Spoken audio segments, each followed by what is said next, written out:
안성 캠퍼스가 한국 은혜와 한마음 한뜻으로 드리는 방주 금요일에 오신 여러분들을 환영합니다. 오늘 함께 은혜 받으실 말씀은 예레미야 2장 1절입니다.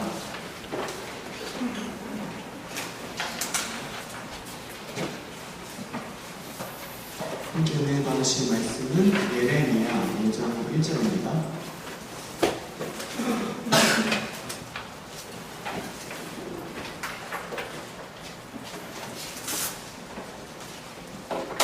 찾으신 줄 믿고 함께 합독하겠습니다.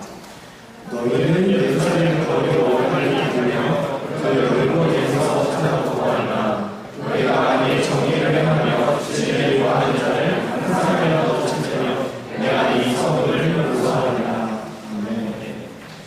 오늘 저에게 은혜의 말씀을 전해주신 안한 목사님은 모교 화학공학과 부의학번으로 졸업하셨고 총신대학교 신학대학원을 졸업하셨으며 현재 미국 워싱턴에 있는 열린문 장로교회에서 부목사로 신부하고 계십니다. 오늘 안한 목사님께서 한 사람을 찾습니다 라는 제목으로 말씀 전하실 때 많은 은혜를 받으시길 바랍니다. 목사님 나오실 때 박수로 같이 환영하겠습니다.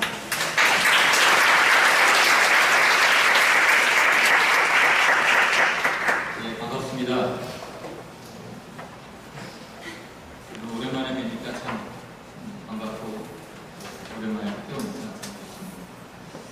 우리가 살고 있는 이 시대가 호락호락한 시대가 아니잖아요. 살만하십니까? 저는 살기가 힘듭니다. 오늘 우리가 살아가는 시대를 이렇게 보통 표현을 해요. 포스트 모더니즘 시대라고. 근데 포스트 모더니즘 시대에 여러분은 마지막 끝자락에 서 있어요. 지금 관심은 과연 이 포스트 모더니즘이라는 이것이 과연 이후에 어떻게 움직여갈까? 이게 사실 우리의 관심입니다. 근데 포스트 모더니즘이라는 이 말이 어렵잖아요. 여러분 이 말이 어떤 뜻인지 아세요? 포스트 모더니즘은 이렇게 이해하려면 철학적으로 많이 해야 되는 간단히 얘기하면 우리가 살고 있는 이 시대에 절대 진리가 없다. 우리가 살고 있는 이 시대에는 절대 진리가 없기 때문에 너가 옳다고 믿는 것 그리고 내가 옳다고 믿는 것 이 두 개가 상충돼도 괜찮은 거예요. 그냥 나한테 너무 불편하게 하지 말라는 거예요. 너는 너가 알고 있는 걸 믿고 가고 나는 내가 알고 있는 걸 믿고 가면 됩니다. 너는 크리스찬이야? 그럼 크리스찬이 믿는 걸 믿어라. 나는 이슬람을 믿는 걸 믿고 살아요. 절대 진리가 없기 때문에 서로가 서로를 불편하게 해서는 안 된다고 여겨지는 시대가 이 시대예요. 그러면서 이 포스트 모더니즘이라는 것이 발전되어지면서 뭐로 갔냐면요.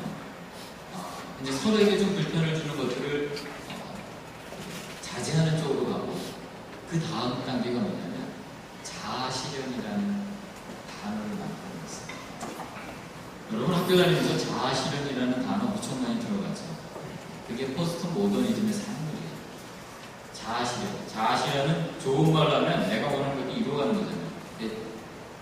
좀 다르게 표현하면 다른 사람 상관없이 내가 원하는 것만 하는 게 또 자아실현이에요.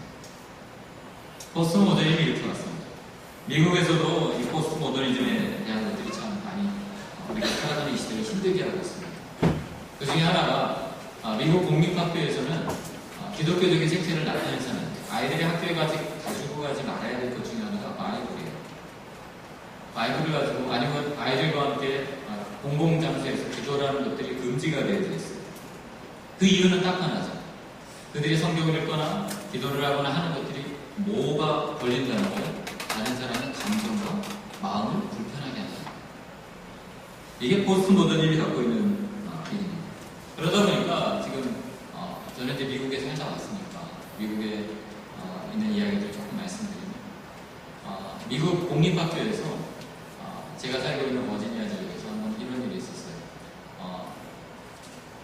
이슬람 교도가 자기가 기도를 해야 되는데 기도를 하려면 기도 의식을 해야 되기 위해서 발을 닦아야 돼요. 발을 닦는데 그 당시까지는 공립학교에 그 발을 닦을 수 있도록 수도가 밑에 있지 않고 다 이렇게 씻거나 먹을 수 있는 용으로 위에 있으니까 발을 그 위에서 닦다가 뒤로 넘어져서 뇌에 그 사건을 계기로 이슬람 교도들을 위해서 발을 닦을 수 있도록 수도를 낮게 해달라는 법안이 올라왔고 그게 통과가 되어서 국립학교에서 발을 씻을 수 있는 그 수도를 만들어놨어요. 재밌지 않아요?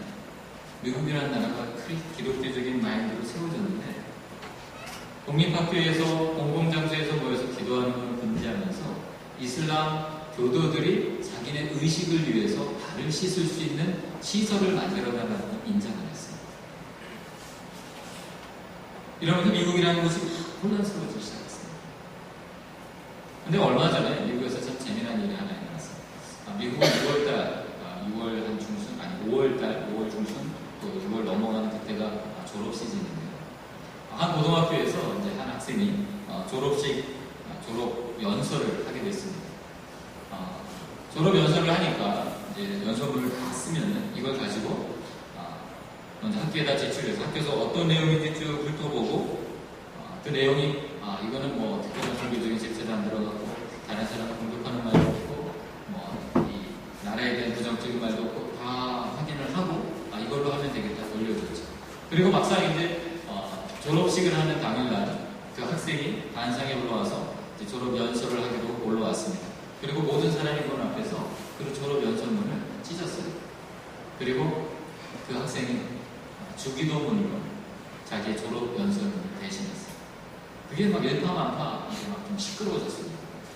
이 학생을 처벌해야 된다. 졸업을 시키지 말아야 된다. 막 이런 논쟁이 있다가 결국에는 학교에서 본인이 본인의 신앙을 그냥 고백한 거기 때문에 학교에서 더 이상 문제 삼지 않겠다. 그리고 졸업도 정상적으로 이루어졌다라고 넘어갔습니다.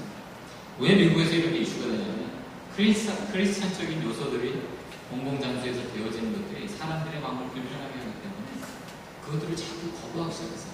제발 나를 좀 가만히 두라고.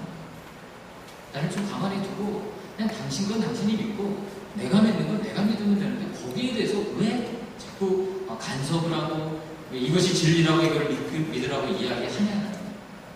바로 이런 시대에 여러분과 저는 살아가고 있습니다. 지금처럼 사람의 인권이 그렇게 소중하게 여겨지는 시대가 없어요. 여기저기서 인권이라는 이야기가 많이 나와요. 저는 인권이 중요하지 않다라고 이야기를 하는데 한 사람의 인권 중요하죠. 근데 과연 그러면 하나님은 우리 한 사람을 보실 때 무엇을 보시겠냐. 이 포스트 모더니즘의 혼란한 이 시대를 살아가는 우리가 이 시대를 살아가면서 과연 무엇을 봐야 하는지. 저는 이것을 묵상하다 보니까 하나님께서 가장 소중하게 생각하시는 건 한 인권이 아니라 한 사람의 영혼의 문제라는 것을 깨닫게 되었습니다. 하나님은 한 사람이 그 영혼이 하나님 앞에서 어떻게 서 있냐 그 한 사람을 찾기 위해서 끊임없이 수고하고 계시다는 거예요.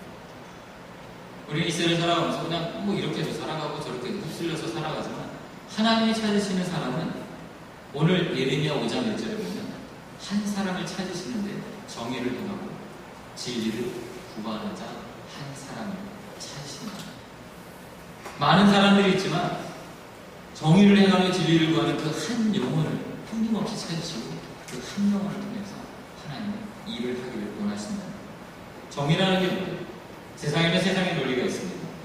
세상에서 어떤 일을 결정하기 위해서는요 여러 가지 결정하는 원리들이 있어요. 몇 가지 원리들이 있는데 그냥 네 가지로 구분해 볼 수 있어요. 세상의 원리가 세 가지고 우리가 크리스찬이 가져야 될 원리가 하나죠. 세 가지 원리는 뭐냐면 첫째는 정치적인 원리가 어떤 일을 결정할 때 됩니다. 정치적인 원리, 이거 뭐 나는 아직 20살 된 학생이 그런데 뭐 정치적인 원리 뭐 이런 건 나에게 필요 없다. 우리는 다 정치적인 동물이기 때문에 정치적인 판단을 해요. 이거 좀 쉽게 말해주면 여러분이 이렇게 판단을 하는 거예요. 내가 하고자 하는 것을 위해서 그 목적을 위해서 어떠한 것도 할 수 있어요. 그게 정치적인 판단이에요. 꼭 우리가 저 국회에 가서 정치하는 그런 거 말고 우리가 살아가면서 내가 이거를 얻기 위해서 내게 이거를 얻을 만한 돈이 없는데 내가 이걸 얻기를 원한다면 어떠한 수단을 쓰든 아니면 훔치는 방법을 하든 아니면 친구에게서 돈을 빼앗아서 이걸 사든 나름대로의 타당한 논리를 이렇게 대면서 이거를 얻으려고 하는 거예요. 그게 정치적인 판단.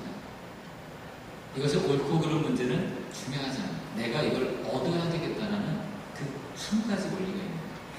두 번째, 세상을 살아가는 사람들에게서 두 번째 원리는 경제적인 원리예요. 경제적인 원리. 경제적인 원리, 뭐 돈도 많이 안 버는데 무슨 내가 경제도 잘 모르는데 그게 아니에요. 우리가 이 땅을 살아가면서 잘 먹고 잘 살아가는 문제에 대해서 우리는 끊임없이 관심을 갖고 있어요.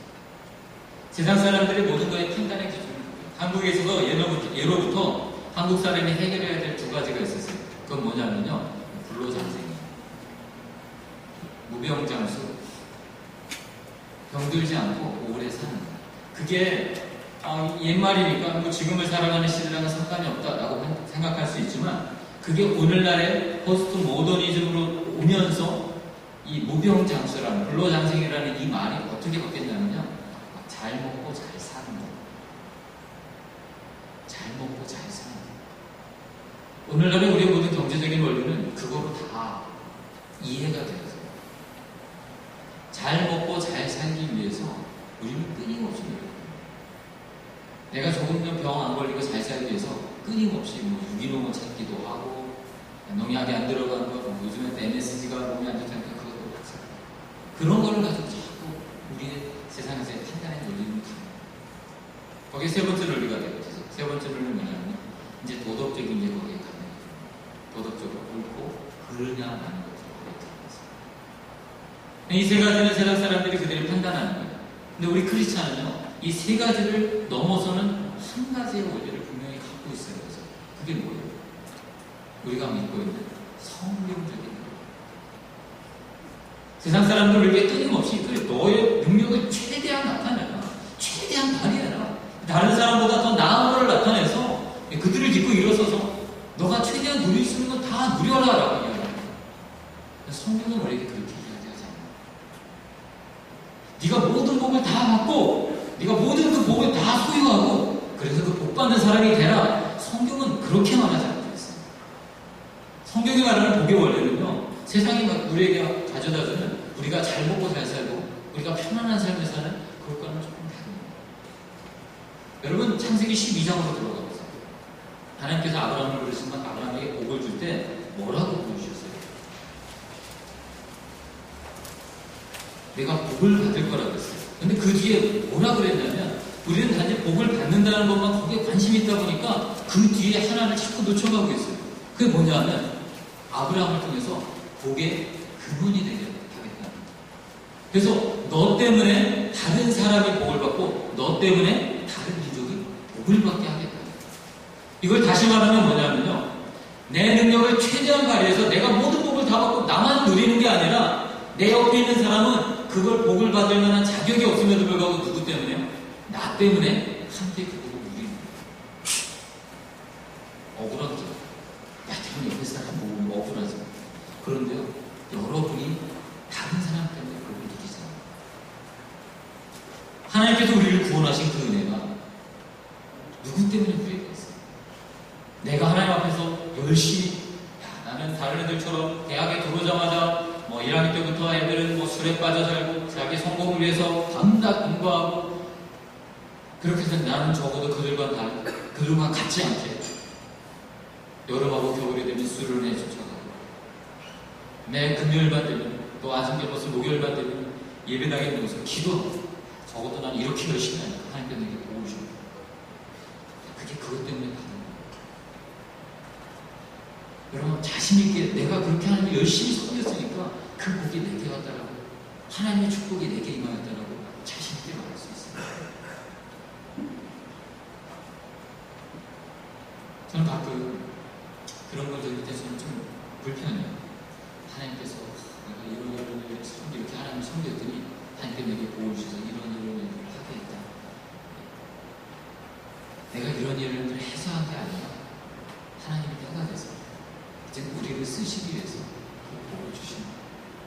근데 그 복은 나만 소유하고 나만 갖고 있을 게 아니라 내가 복의 근원이 돼서 나 때문에 내 옆에 사람은 그 복을 받을 수 있어요. 그게 복의 근원.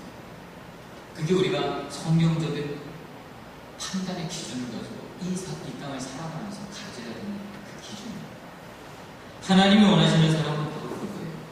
정의를 행하며 진리를 구하는 자. 하나님의 논리에 의해서, 성경의 논리에 의해서 이 땅을 바라볼 수 있는 사람. 그 뒤에 진리는 뭡니까? 뭐 수학의 진리예요? 과학적으로 밝혀진 진리예요? 그게 아니죠. 이 진리는 누구예요? 예수 그리스도시죠.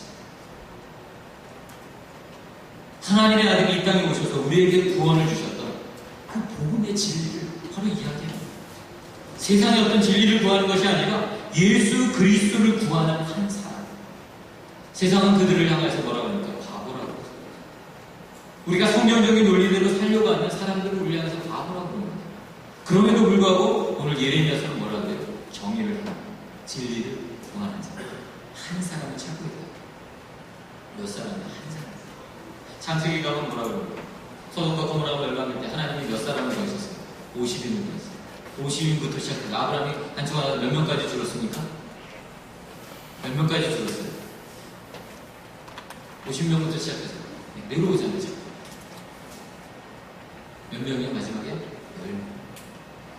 10명이 없어서 소돔과 고모라는 멸망하죠. 내가 이렇게 10명 할 때 고개를 끄덕끄덕 하면 아, 쟤는 성경을 좀 많이 아는구나. 그렇게 되는 거예요. 거기서는 창세기에서는 10명을 하나님께서 원하셨는데 오늘 예레미야서를 보니까 10명도 아니에요. 누구요? 딱 한 명. 정의를 행하며 진리를 구하는 자 한 명이라도 있습니다. 내가 이 땅을 멸망시킬 것을 하지 않겠다라고 말씀하셨습니다. 이 한 명이 그렇게 소중합니다. 다수에게 있어서 한 명은 무시될 수 있지만 그 한 명은 소중합니다. 여러분 누가복음 15장에 보면 잃어버린 양의 비유와 또 잃어버린 한 드라크마의 비유가 나와요. 잃어버린 한 양의 비유는 뭐예요? 목자가 양을 100마리를 치고 있었잖아요. 그런데 저녁이 돼서 숫자를 세봤어요. 하나, 둘, 셋, 넷, 97, 98, 99. 100이 돼야 되는데 하나가 없어요. 그래서 어떻게 했어요? 그 양을 놓고 한 마리를 찾아가죠. 왜요? 99도 중요하지만 누가 더 중요한가요? 한 마리도 중요합니다. 한 드라크마의 비유를 봐도 그렇잖아요. 여인이 한 드라크마를 잊어버렸어요. 이제 온 집안을 쓸고 닦고 있는 물건을 다 들춰보고 그래서 겨우 찾은 게 뭐예요? 한 드라크마. 근데 한 드라크마를 찾다 성경에 보니까 뭘 엽니까? 잔치를 열었어요. 사람들을 불러서 내가 한 드라크마를 찾은 이 기쁨을 우리가 잔치로 나누자 하고 잔치를 열었습니다. 근데 한 드라크마가 얼마나의 가치가 있냐면요. 하루 노동자가 하루 일한 품삯이에요. 한국에서 하루 노동자가 하루 일하면 그냥 계산하기 쉽게 한 10만 원이라고 칩시다. 10만 원 갖고 이웃집 사람 부르고 옆집 사람, 동네 사람들 불러서 잔치를 열면은 10만 원 갖고 턱도 없잖아요. 근데 이 여인은 잔치를 열었어요. 왜요? 그 찾은 기쁨이 크다. 하나님께서 진리를 행하고 정의를 행하고 진리를 구하는 자 한 100명쯤 있어. 그럼 내가 기뻐가지고 멸망치 않겠다. 하나님 그렇게 하지 않으셨어요. 한 명이라도 있다면 내가 그 한 명을 찾은 그 기쁨 때문에 멸하지 않겠다라고 말씀하시는 거죠. 그런데 성경에 보면요. 예레미야서 그 후반을 읽어보면 그 한 사람이 없어서 이스라엘의 심판이 임하고 멸망이 임합니다. 왜 이스라엘이 그렇게 될 수밖에 없냐? 이스라엘은 하나님의 백성이죠. 근데 예레미야서를 쭉 읽어보면요. 그들의 마음속에는 하나님을 믿는 거는 마치 액세서리와 같은 거예요. 하나님을 믿기는 믿어야 돼요. 왜냐하면 자기가 이스라엘 백성이기 때문에 믿기는 믿어야 되는데 그렇다고 하나님을 믿는다고 내게 어떤 커다란 도움이 되는 것도 아니고 이방신을 보면 이방신은 막 눈에도 보이기도 하고 어떨 때는 이방신이 더 커 보이기도 하고 그러니까 이스라엘 백성들은 늘 그걸 저울질하고 있었어요. 하나님을 믿어야 될까? 아니면 이방신을 좀 한번 믿어봐야 되나? 하나님을 아예 안 믿자니 내가 이스라엘 백성이니까 버리지는 못하고 그렇다고 하나님만 믿자니 이방신이 좀 더 커 보이기도 하고 그들 마음속에 끊임없이 갈등을 가지고 하나님을 액세서리처럼 생각하고 있었던 거예요. 가장 큰 우선은 그들 자신이죠. 그 중심의 생각은 뭐예요? 내가 좀 잘 먹고 잘 살기를 원하는 그 욕심이 그게 우리의 우선. 근데 이스라엘 백성만들은 여러분은 그러지 않아요. 여러분은 내가 좀 잘 먹고 잘 살기를 원하는 그 소망은 없습니다. 그것이 나만을 위한 거로 생각되어진다면 우리도 이스라엘 백성들과 결코 다르지 않아요. 하나님은 여러 사람을 찾지 않으세요. 한 사람을 찾으세요. 정의를 하나, 진리를 구하는 자 한 사람. 근데 우리에게 문제가 하나 있어요. 문제는 이렇게 사는 것이 쉽지 않다는 정의를 행하며 진리를 구하는 삶을 살고 싶은데 마음은 있는데 그게 쉽게 잘 안 된다는 거예요. 몇 가지 이유가 있어요. 제가 한번 그 이유를 생각해 봤더니 첫째는 다른 사람의 시선이 두려운 거예요. 내가 만약에 정의를 행하며 진리를 구하는 삶을 살려고 할 때 다른 사람의 시선이 그래요. 너만 그러냐고? 너만 뭐 이렇게 튀려고 그래요? 다른 사람 다 이렇게 그냥 이 논리대로 이렇게 살아가니까 너도 그냥 그 논리대로 그렇게 살아가는데 굳이 너 혼자 독특하게 너만 잘났다고 너만 진리를 구한다고 너만 정의를 행한다고 그렇게 살 필요 없다는 거예요. 우리 마음속에도 그래요. 아, 나만 너무 튀면은 안 되는 거 아닌가? 아, 나만 이렇게 너무 튀다 보면 혹시 또 내게 불이익이 오는 거 아닌가? 우리 마음속에 이런 생각들이 미국에 그 패스트 푸드점이 하나 있어요. 치플레이라는 패스트 푸드점이에요. 한국에 있는 롯데리아나 맥도날드나 이런 거랑 비슷한 데입니다. 근데 치플레이라는 이 기업은 크리스찬 기업이에요. 그런데 제가 한국에도 있으면서 한국에 뭐 이랜드도 보고 많은 크리스찬 기업이라 하는 기업들을 봤는데 제가 봤던 기업 중에 가장 성경적인 기업이에요. 치플레이는 기업의 부채가 없어요. 이게 참 여러분은 아직 이 비즈니스를 사업을 하는 거에 대해서 이해가 안 되시는데 치플레이는 부채가 없는 기업이에요. 기업을 하는 사람이 부채가 없다는 건 이 세상의 논리로는 절대로 이해가 안 됩니다. 치플레이에서 매장을 하나 이제 더 오픈을 하잖아요. 그럼 어떻게 하냐면 치플레이가 계속 수익을 내서 그 수익이 모아져서 매장을 하나 차릴 수 있을 만큼의 수익이 생겼을 때 매장을 하나 오픈해요. 그렇기 때문에 치플레이는 매장이 많지가 않아요. 적게 가지만 성경적인 논리에서 이자를 받고 꾸는 그런 걸 안 하는 기업이에요. 그래가지고 이제 성경적인 그 원리대로 막 하려고 하죠. 치플레이에 있어서 그 경영의 원리가 하나 있어요. 이 치플레이 회장이 성경을 참 열심히 읽으시는 분인데 성경을 읽다가 성경에서 깨달은 진리가 있으면 그걸 가지고 치플레이라는 회사에 적용을 하는 거예요. 그래서 패스트 푸드점에서 처음으로 이 세컨 마일 서비스라는 걸 했어요. 성경에 보면 그 말씀 있잖아요. 예수님 말씀 중에 오리를 가고자 하는 자에게 어떻게 하라고요? 오리를 더 얻어서 심리를 함께 가라고 했어요. 그게 그 성경을 읽다 보니까 소비자가 오리까지 원하면 우리는 소비자에게 심리까지 함께 가는. 그래서 세컨 성경에는 영어 성경에는 원 마일을 가고자 하는 자에게 세컨 마일, 투 마일까지 가라는 이야기가 있으니까 세컨 마일 서비스를 시작했어요. 여러분 맥도날드에서 가면은 여러분이 음식을 시키잖아요. 그러면 여러분 그 맥도날드 음식을 여러분에게 배달을 해줍니까? 아니죠. 번호표나 뭐 이름을 불러가지고 몇 번 손님 하면 여러분이 쫄록 쫓아가서 받아야 되잖아요. 근데 치플레이에서는 자기네가 미처 준비를 못하거나 손님이 조금 기다려야 될 상황이 되면 손님은 테이블에 가서 앉아 계시라고. 그럼 음식이 나오면 그 음식을 들고 그곳까지 배달을 해줍니다. 그리고 손님이 음식을 먹고 나서 뭐 치워야 될 것은 본인들이 직접 치워주고 또 음료수를 다시 채워줘야 될 것은 다시 채워드릴까요? 직접 찾아가서 채워주기도 합니다. 성경의 원리를 여기서 자기네 기업 속에 계속 적용하고 있는 그 기업이 치플레이예요. 근데 이 회장이 어느 날 라디오 인터뷰를 하게 됐어요. 라디오 인터뷰를 하면서 그냥 그 인터뷰했던 기자는 이 기업에 대한 거였는데 이 인터뷰하던 사람이 중요한 지금 미국에서 가장 중요한 이슈인 동성애에 대해서 물어봤어요. 동성애에 대해서 어떻게 생각합니까? 왜냐하면 지금 미국에서는 동성애의 결혼을 인정하는 주들이 막 늘어나고 있는 추세니까요. 그러자 이 치플레이 회장이 공공방송인 인터뷰에서 이야기를 했습니다. 우리는 성경적인 가족을 인정합니다. 그 말은 성경적인 가족, 즉 남자와 여자가 만나서 부모를 떠나서 한 몸을 이룰지라는 성경의 논리에 의한 그 가족이 아닌 다른 부부들, 남자와 남자가 부부를 이루든 여자와 여자와 부부를 이 말을 인터뷰에서 했고 이것이 그대로 전파를 타고 미국 전역으로 방송이 됐어요. 이 방송이 된 그 이후에 난리가 났죠. 미국의 동성애자협회는 아주 이 시끄럽기로 유명한 데거든요. 그 방송이 나가자마자 바로 곳곳에서 시위가 일어나고 동성애자협회에서 공공적으로 이야기를 했어요. 우리가 몇 월 며칠 목요일에 각 치클레이 매장에 우리 동성애자들이 다 가서 거기서 우리가 같이 키스하고 애정 표현하면서 이런 일들을 우리가 매장에 가서 하면서 이런 데모를 그 매장 가서 하겠다고 공공연하게 그렇게 선포를 하기 시작했어요.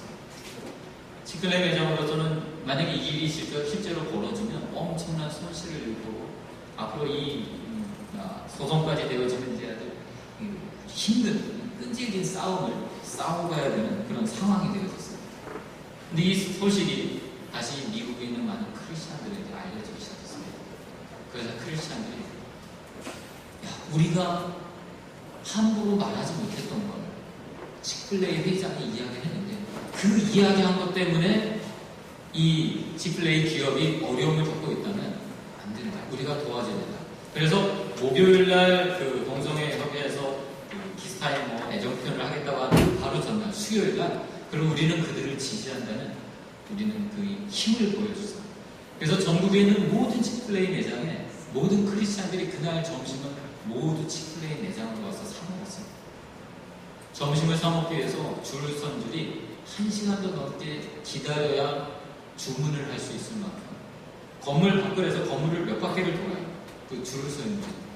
그럼에도 불구하고 저희도 이제 제가 섬기는 교회에 치클레이를 하고 계신 두 분이 계셔가지고 걱정이 되잖아요. 그래서 이제 물어봤더니 사람들이 와서 점심시간에 그 줄을 섰는데 1시간도 넘게 기다려서 자기 점심시간 다 써가면서 그 주문 하나 하기 위해서 그렇게 하는데도 아무도 불평하지 않고 앞뒤 사람이랑 아주 즐겁게 이야기하면서 그 1시간을 다 기다리고 매장 앞에 와서 이제 주문을 할 때 주문을 딱 하고 한마디씩 하고 나옵니다. Don't give up. 우리는 당신들을 지지한다. Don't give up. Don't give up.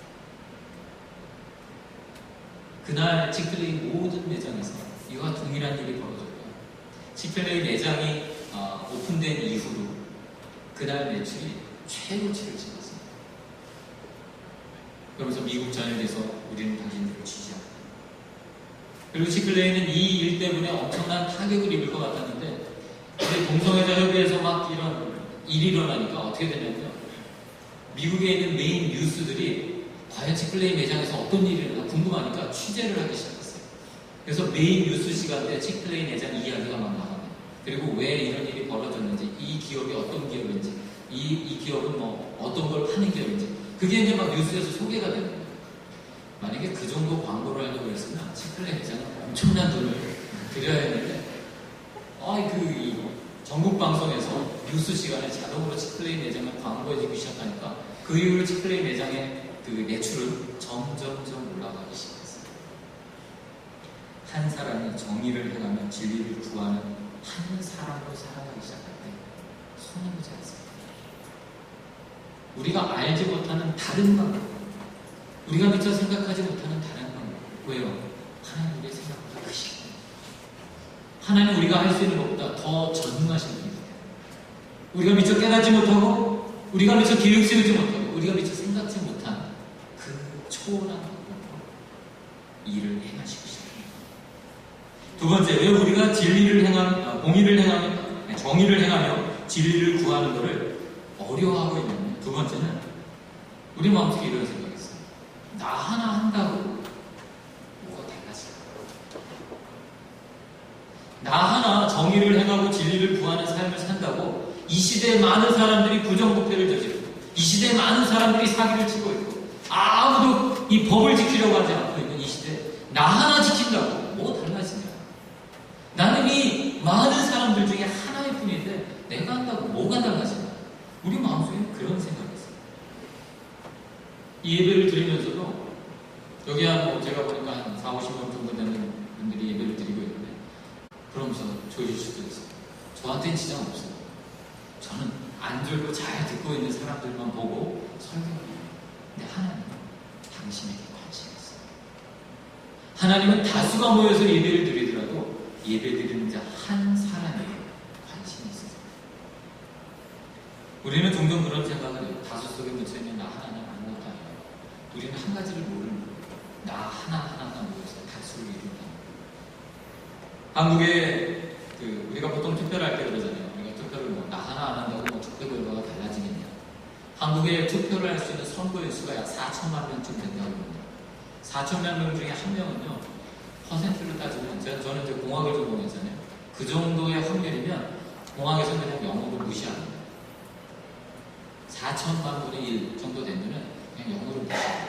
제가 화학공학을 전공했는데, 화학공학에서는 이게 좀 무시할 수 있는 범위가 조금 더 커요. 이 화학적인 작용이 이게 우리가 이렇게 정확하게 계산해낼 수가 있지가 않아요. 그래서 저희가 이제 시험을 볼 때 답을 쓰면은 뭐 계산해라 그러잖아요. 그럼 계산을 막 해내면 계산한 수치가 나오잖아요. 수치가 나오면 거기에서 10%를 왔다 갔다 하면 정답이에요.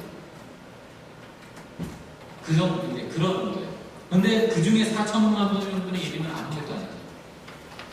그러니까 우리는 한 사람에 대해서 참 무시할 수 있는 거라고 생각할 수 있어요. 그런데 미국에서 아주 재미난 일이 일어났어요. 1839년에 매사추세츠주에서 주지사 선거를 하기 시작했습니다. 거기에 두 명이 붙었어요. 마커스 몰튼이라는 사람과 에드워드 에버렛이라는 사람이 둘이 선거에서 붙기 시작했습니다. 이 에드워드 에버렛이라는 사람이 정말 열심히 선거 운동을 했어요. 모든 선거를 할 수 있는 사람을 찾아가서 나를 뽑아주고, 내가 날 뽑아주면 내가 이 매사추세츠주에 있는 모든 사람들을 위해서 여러분들의 가려운 것을 다 들고주고 여러분의 복지를 해주고 내가 열심히 뛰겠습니다. 제발 저를 뽑아주세요. 선거 전날까지 밤 늦게까지 정말 온 힘을 다해서 열심히 한 거예요. 그래서 선거날이 됐는데 너무 열심히 선거운동을 해서 너무 힘든 거예요. 너무 피곤한 거예요.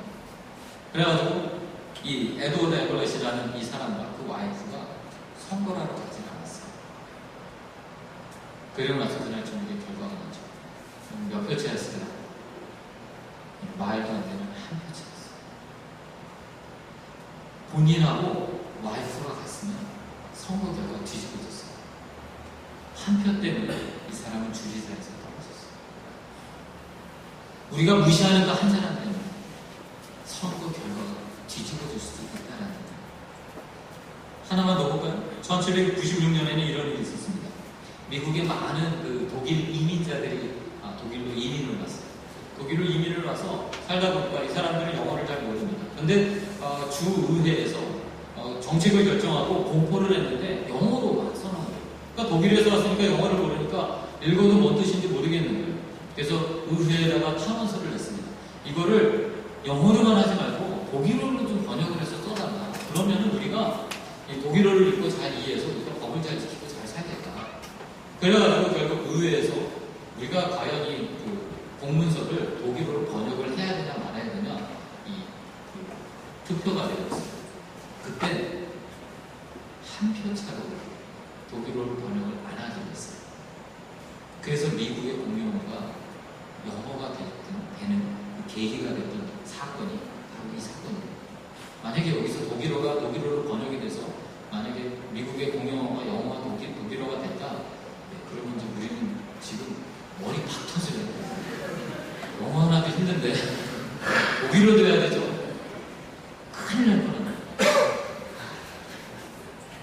제가 이 여기 여러분에게 얘기했습니다. 한 사람을 모시겠습니다. 하나님은 그 한 사람을 찾아냈어요. 정의를 해요.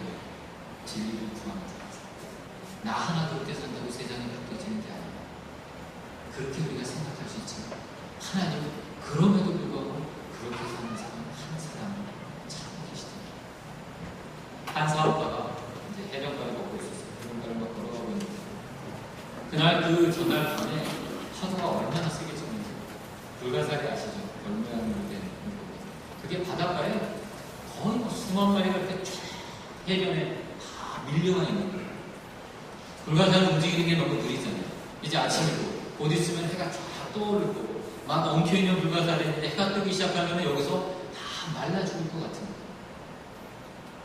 그래서 사업가는 그 해변을 걷다가 와이프랑 같이 걷다가 이게 참 너무 아깝다 해서 이 불가사리 이제 다 죽겠구나. 그러고 이렇게 걸어가고 있는데 저쪽 한편에서 어떤 소년이 열림신 허리를 굽혀서 불가사리 한 마리를 들어서 바다로 던지고 또 굽혀서 또 한 마리 던지고 계속 그 일을 하고 있는 거예요. 쭉 걸어가면서 보니까 마치 저기서부터 시작해서 모든 불가사리들을 다 바다로 던지려고 하는 것처럼 열심히 하고 있는 거예요.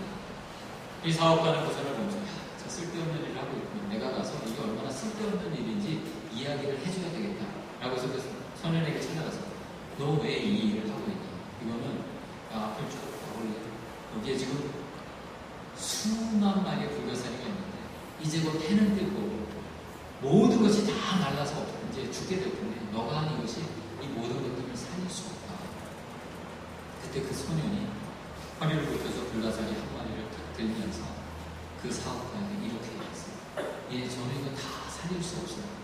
그런데 제 손에 든 이 불가사리는 다르죠 하면서 바다로 던졌어요.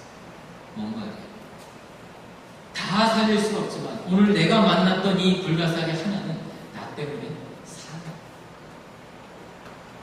오늘 내 손에 들린 이 불가사리는 다른 불가사리와 다르게 나를 만났기 때문에 살 수가 있어요. 하나님이 찾으시는 정의를 행하며 진리를 구하는 자 한 사람으로 우리가 살아야 될 이유는 여기 있는 거예요. 우리가 이 중앙교회를 하나님의 나라를 알고 복음화시키겠습니다. 열심히 우리가 기도하고 있잖아요. 좋아요. 근데 물리적으로 지금 이 인원으로 이걸 다 하기는 너무너무 힘들어요. 때로는 이것이 우리에게 좌절이 되고 실망이 돼요. 그런데요, 왜 우리가 정의를 구하며 정의를 행하며 진리를 구하는 한 사람으로 살아야 되냐면, 내가 오늘 이 캠퍼스를 돌아가다 만난 한 사람이 있다면 모두를 구원시킬 수 없지만 오늘 만난 그 한 사람은 나 때문에 구원 얻을 수 있어요. 제가 안성 캠퍼스에서 대학교를 섬길 때 일이었습니다. 아마 제 기억으로는 5월 MT를 앞두고 5월 MT 그 전도를 막 하고 있을 때였어요. 그때 이제 안성 캠퍼스에 있는 형제자매들이랑 같이 안성 캠퍼스에 가서 이제 단대별로 돌아가면서 그날 저녁에도 이제 수업 마치고 5시 넘어서 모여가지고 열심히 기도하고, 여러분 알죠? 이 샌드위치. 당신은 지금 어디로 가십니까? 예수 믿으세요. 그래가지고 샌드위치하고 또 뭐 커다란 그 깃발도 들고 이제 그러고 단대를 한 바퀴 안성 캠퍼스 가보셨죠? 그 단대도 이제 뺑 도는 거예요. 전체를 돌면 넓으니까 한참 걸리잖아요. 그래도 그날도 막 다 돌고 이제 그 대학교의 건물로 돌아오는데 시간이 꽤 많이 지났어요. 근데 어둑어둑해지고 그러고 이제 다 돌고 왔는데 대학교에 다 들어왔는데 대학교 바로 옆에 8차 있잖아요. 마징가 건물. 8차 건물에 앰뷸런스가 안 들어가고 경찰차가 와요. 무슨 일이 일어났나 보네. 이게 왜 이러지? 하고 대학교에 들어와서 이제 거기 있는 형제자매들에게 소식을 들어보니까 한 학생이 8차 건물에서 투신자살을 했어요. 그래가지고 이제 그 일어난 사건이 막 우리가 도착하기 한 20-30분 전에 일어난 금세 우리가 돌고 있는 그 사이에 그 학생이 떨어집니다. 제가 그때 전도사를 했는데 너무 그 사건은 되게 충격이었어요. 우리는 한 영혼을 살리겠다고 열심히 돌아다니는데 한쪽에서는 한 영혼이 죽은 거예요. 삶의 무게가 너무 감당할 수 없는 그 고민과 그 힘과 아픔 때문에 죽었거든요. 다른 사람들은 모르겠어요. 그 사건이 들어오면 넘어가요. 그 이후로 몇 주 동안 그 사건은 제 마음속에서 계속해서 있는 거예요. 제가 그때 신대원을 다니고 있습니다. 신대원을 다니면서 그 이제 학교에서 그 페이퍼를 써야 되잖아요. 숙제를 해내는 거예요. 숙제를 할 때마다 그냥 숙제가 다 이제 신학적으로 그 복음에 대해서 아니면 하나님의 말씀에 대해서 쓰는 거니까 그걸 쓸 때마다 내가 지금 이거를 쓰는 거와 그 죽었던 한 영혼을 살리는 거랑 이게 무슨 관계가 있어? 제 머릿속에서 계속 내리고 있어요. 맴돌았던 이유 중에 하나가 그날 그 사건을 들고 그날 이제 그 며칠 지나서 기도하면서 제 마음속에 하나님께서 무슨 생각을 주셨냐면 만약에 내가 그날 그냥 조금 더 열심히 돌아다니다가 그 학생을 만났다. 그 학생을 만나서 예수 믿으세요. 수고하고 모든 짐을 대신 져주신 예수 그리스도가 있습니다. 당신의 삶이 힘드니까 예수님께 한번 기도하세요. 만약에 그 학생을 내가 돌아다니다 만나서 이 말을 전했다면 그 학생의 인생은 밝아질 수 있었어요. 그 학생의 생명을 살릴 수 있었어요. 그 생각이 제 마음속에 오랫동안 잔잔하게 남아요. 예레미야에 있는 말씀처럼 진리를 구하고 진리를 행하며 정의를 행하며 진리를 구하는 자 한 사람의 삶을 우리가 이 캠퍼스 안에서 살아야 되는 이유는 바로 여기 있습니다. 쉽지 않죠. 다른 사람이 자꾸 보는 시선이 따갑고 나만 튀는 것 같고 내가 나 혼자 이렇게 산다고 바뀔 것 같지 않죠. 그런데요, 여러분이 그렇게 살면서 여러분을 만난 사람들에게 여러분이 알고 있는 복음의 진리들을 전하기 시작할 때 모든 사람을 다 구원할 수는 없지만 적어도 여러분이 만난 한 사람의 인생은 여러분 때문에 바뀔 수 있어요. 예레미야서에서 말하는 정의를 행하며 진리를 행하면서 한 사람의 삶을 여러분이 캠퍼스에서 4년 동안 살아가면서 그 삶을 살아가고 여러분은 한 명의 인생 변화할 수 있어요. 이번 일주일 동안, 아니 이번 여름방학을 지나가면서 여러분 어떤 삶을 살지는 저는 모르겠습니다. 이 자세로 사셨으면 좋겠어요. 오늘 내게 한 사람을 만나게 하시는 주님, 이 사람은 오늘 나 때문에 예수 그리스도를 알게 됩니다. 내가 모든 사람들, 이 전국에 있는 이 캠프 모든 사람을 다 할 수는 없지만 적어도 오늘 내가 만나게 한 사람에게는 내가 얻은 이 복음의 진리, 내가 얻은 이 구원의 기쁨을 나눌 수 있는 정의를 행하고 진리를 구하는 한 사람의 삶을 구하는 그 마음 자세가 있으면 좋겠습니다. 제가 한 이야기만 하고 여러분에게 말씀드리겠습니다. 제가 작년에 멕시코로 단기 선교를 다녀왔어요. 단기 선교를 함께 갔던 팀이 이 한국에서 있는 미전 케어라는 단체예요. 미전 케어는 뭘 하는 단체냐면 안과 의사들과 안과 의사 간호사들이 주축이 된 단체인데 실명을 하거나 백혈병이나 눈의 질병을 앓고 있는 사람들을 가서 치료해 주는 거예요. 거기에 가서 이제 하면서 야, 정말로 제3세계는 안약도 제대로 없고 그러니까 눈 때문에 너무너무 고생했어요. 백혈병이 너무 심하게 걸려서 수술 한 번이면 볼 수 있는데 그 수술할 수 있는 시설도 없고 수술할 돈도 없는 사람들이니까 저희가 가서 수술하는 데는요 시간이 얼마나 걸리냐면 10분 좀 길으면 15분이면 눈 수술이 끝나요. 백혈병 같은 경우 백혈병 죄송합니다. 백내장 백내장 같은 경우는 10분에서 15분이면 눈 수술을 딱 끝나면 들어올 때는 앞이 안 보여서 옆에 사람 부축을 하는 사람이 들어와서 10분 딱 끝나고 나면 자기 발로 걸어나가요. 정말 기적 같은 얘기예요. 그러면서 그들을 통해서 복음을 전하는데 이 단체랑 같이 활동하다 보니까 이 단체가 너무 귀한 거예요. 그래서 제가 이제 홈페이지에 들어가서 홈페이지에 있는 글을 봤는데 이 글이 너무 우리 마음속에 제 마음속에 다가갔어요. 글은 이렇게 시작됩니다. 아직도 전 세계적으로 1억 8천만 명 이상이 밤과 낮을 구분하지 못하고 삽니다. 5초에 한 명씩 실명을 하고 1분마다 어린이 한 명이 시력을 잃어갑니다. 비록 우리는 1억이 넘는 사람을 모두 다시 보게 할 수는 없습니다. 그러나 우리가 만난 사람은 빛을 보게 됩니다. 너무 멋지잖아요.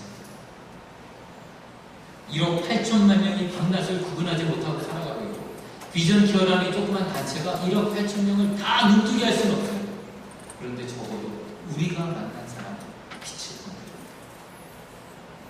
이 캠퍼스에서 여러분 형제자매들을 만나세요.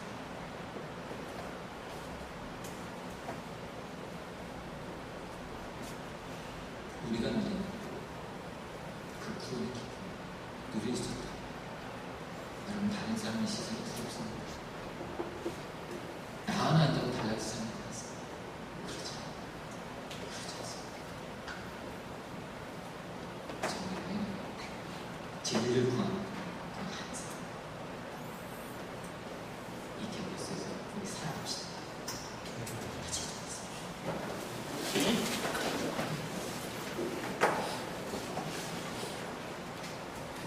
우리 안개가 지게 됐으면 좋겠습니다. 하나님, 내가 그 한 사람이 되겠습니다. 내가 이 캠퍼스를 품고 기도하면서 오늘 내가 만난 그 사람, 내가 정의를 행하며 진리를 구하는 그 삶 때문에 내가 만난 사람이 인생이 바뀌어져 예수 그리스도를 만나게 하는 그 일이 나를 통해 일어나게 됩니다. 우리는 소수입니다. 하나님, 그러나 우리를 써주시옵소서. 하나님, 우리는 소수지만, 우리는 적지만 우리를 사용하셔서 하나님의 그 놀라운 일을 이루어가 주시옵소서. 우리가 참 목소리로 같이 기도하겠습니다. 기도합시다. 아버지 하나님, 하나님, 우리가 오늘 감히 주님 일상이 여겨주시고 하나님의 그 은혜가 우리 가운데 임하게 하여 주시옵소서. 하나님, 정의를 행하며 진리를 구하는 자 한 사람, 내가 그렇게 살아가기 힘들다, 내가 그렇게 살아가려고 결단하고 노력할 때 나 때문에, 나 하나 때문에 이 땅을 변화되었고, 이 땅을 보고 이 땅에 되었고, 이 땅에 하나님의 나라가, 이 땅에 하나님을 거룩하고 싶은 그 역사를 할 줄 믿습니다. 하나님, 우리가 다 하나님의 오늘 만난 사람, 이 모든 시합과 이 열정과 내가 오늘 너의 기쁨을 그에게 시켜주시고 이 놀라운 역사를 일어날 수 있도록 주님 붙들어 주시고, 주님 함께하여 주시고, 주님 붙들어 주시고, 주님 우리를 사용하여 주시옵소서. 내 마음이 다시 한번 이 하나님의 교훈을 끝까지 주시고 하나님의 말씀으로 살아갈 수 있는 이 능력이 우리 가운데서 일어나도록 주님 붙들어 주시옵소서. 우리는 소수입니다. 그러나 우리가 소수일지라도 우리 가운데 계신 예수 그리스도가 있기 때문에 우리는 그 누구보다 더 멋있습니다. 이런 우리는 연약하지만 우리 가운데 있는 하나님이 주시기 때문에 그 누구보다 강할 수 있습니다. 하나님, 우리를 붙들어 주시옵소서. 우리 모든 영혼들을 붙들어 주셔서 하나님, 우리가 이 땅 가운데서 다시 한번 정의를 행하며 진리를 구하는 삶을 살면서 우리가 결단하게 하여 주시고 그 삶 속에서 믿음을 보여주게 하여 주시고 우리의 믿음의 안에서 자라고 하나님, 이 땅에 하나님의 놀라운 열매들을 맺어가며 그 일의 삶을 살아갈 수 있도록 주님을 구하여 주시옵소서. 이끄시옵소서. 사랑의 하나님, 오늘도 우리가 하나님의 말씀을 가지고 다시 한번 우리 자신을 돌아보았습니다. 하나님, 우리는 연약합니다. 때로는 다른 사람의 시선도 의식합니다. 때로는 나만을 위해서 살아가는데 너무 익숙해 있습니다. 하지만 하나님, 정의를 행하며 진리를 구하는 자, 그 한 사람을 찾고 계시는데 그 한 사람이 하나님, 내가 되게 하여 주시옵소서. 내가 하나님 앞에서 정의를 행하며 진리를 구하는 그 삶을 살아갈 때 나만 변화되고 나만 하나님의 사람이 되는 것이 아니라 내가 만난 사람도 나 때문에 예수 그리스도를 믿고 변화되는 이 놀라운 일들이 우리의 삶 속에 이루어지게 하여 주시옵소서. 하나님, 중앙대학교 하나님의 뜻으로 세워진 이 학교가 하나님의 말씀 안에서 온전한 학교가 될 수 있도록 하나님 인도하여 주시옵소서.